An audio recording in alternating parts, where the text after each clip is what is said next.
கோயில் போற கருதக்கூடிய ஒரு பார் கவுன்சில், அதான் தமிழ்நாடோட வாசல்ல நடக்கிற மாதிரி இந்த பிரச்சனை. அதே கோயிலுக்குள்ள பூந்து அடிச்சிருக்காங்க. இதை கூட கண்டிக்காத இந்த வழக்கறிஞர் சங்கத்தை கடுமையா நான் கண்டிக்கிறேன். அப்படியே ரத்தம்லாம் கொதிக்குது. ஒருத்தனை வந்து அராஜகத்தின் உச்சம். அப்படியே ஒருத்தனை வந்து என்னன்னு கேட்டவன அந்த அடிக்கிறாங்க.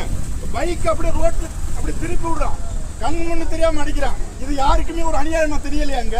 இல்ல இதை தட்டி கேட்க நமக்கு வந்து திராணி இல்லையா? அவ்வளவு பயமாகி போச்சா என்னன்றது இல்லை. இத்தனைக்கு எத்தனை எதிர்ப்பு. என்னப்பா நீ எப்படியா, நீ இப்படிப்பா, இதுக்கே ஜாதி சாயம் பூசுறீங்க? ஒரே சாதி தான், வக்கீல் சாதி தான், தாக்கப்பட்ட வக்கீல் தான். இதுக்கு நடவடிக்கை எடுக்காத போலீஸையும் தமிழக அரசை கடுமையா நான் கண்டிக்கிறேன். நடவடிக்கை எடு, நடவடிக்கை எடு. தமிழக அரசே நடவடிக்கை எடு, நடவடிக்கை எடு, நடவடிக்கை எடு. தமிழக அரசே நடவடிக்கை எடு. காவல்துறை, காவல்துறை நடவடிக்கை எடு, நடவடிக்கை எடு. கண்டிக்கின்றோம், கண்டிக்கின்றோம்.